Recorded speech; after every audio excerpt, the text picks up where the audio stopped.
Hi everyone. In this video, we'll talk about Cornerstone interface. So this is the interface.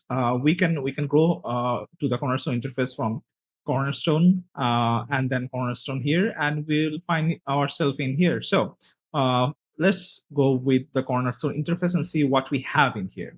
So first of all, when you click on Cornerstone, you will see a pop-up of a side panel where you will see everything like your pages, your header and footer and things. We will figure out those things later videos.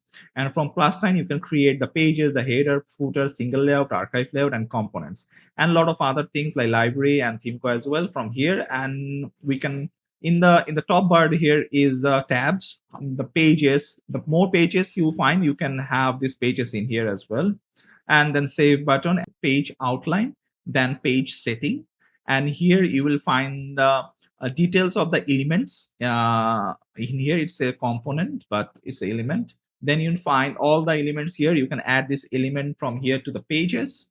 And after that, we have library. You have the templates, the Themeco templates, the Max templates here as well. And then you have the global options here, the theme options, and then we have beside the colors and fonts. In the bottom part, we have the breadcrumb of like what we have regarding the page elements like contact info, then what we have, and then the responsive buttons. We can check the responsive here from here, and we can also control it. We'll see these things in details in later videos.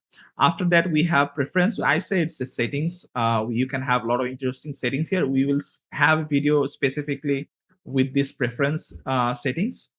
And then we can directly check the media library from here as well. And here you have a custom codes panel where you can have a page, page.js, global CS, and global JS. You can run those things here. And that's it. And undo redo button here as well from your Cornerstone Builder.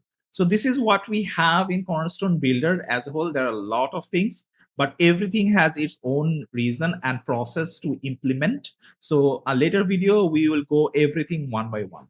Thank you.